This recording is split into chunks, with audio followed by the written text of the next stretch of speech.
I remember the first time that I think I met you. Yes, you guys came and helped with Thanksgiving. I think it was like the first 2 years of our church. That was kind of our thing. And man, that was so great to have an opportunity to serve. And wasn't that the best? I love those days. You've been doing this, you said 38 years?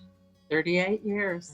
It became really, really important and my main focus 8 years ago. I had an accident, lost my job because of the disability. I was bedridden for 4 years and in a wheelchair. And somebody told me about a place called Dream Center. Go see the Dream Center and come back. And on the way back, God's telling me, you're going to do this. You're going to do this. And I'm arguing with God. But God, I'm in a wheelchair. I can't even walk. I'm in chronic pain. And you want me to do what? So I said, if you want me to do this, you've got to get me up and walking. I had kidney failure also during this time. The doctors called me in. You are completely healed. There's nothing wrong with your kidneys anymore. Wow. So you didn't have a job. No. You're on disability. Yep. You can barely walk. Was not able to walk. And you're like, hey, we need to do this ministry. My husband thought I had lost my mind,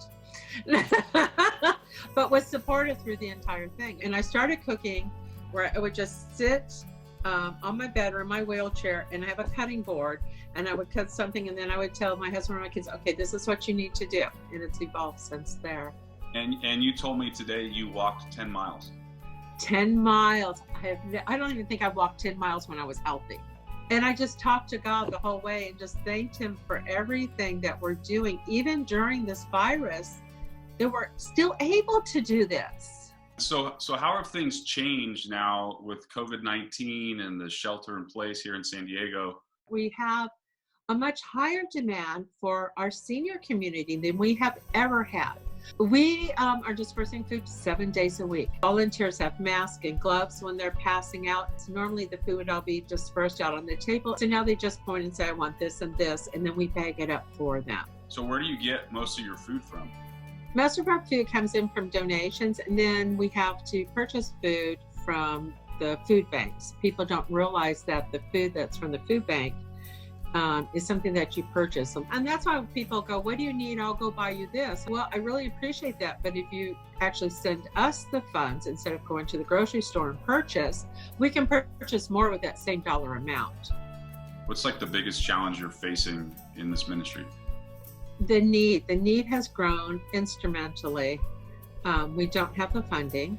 Right now, we're going through about $4,000 a month, about $1,000 a week. Another item that would really help is if somebody had like a warehouse space or something that could hold a refrigerator and freezer, commercial size, the food bank would donate that to us. And that way we can get food in more often. So I'm anticipating we're going to have this high demand for quite a while. So anything else that you want to tell the people of Convergence and Facebook land?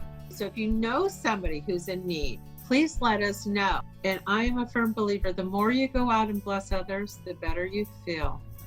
No matter what you've got going on and you think you can't do something or think you can't help, you really, truly can. God has a plan for you and he can help. Who knows what it is, but the more that you bless, the more that you receive.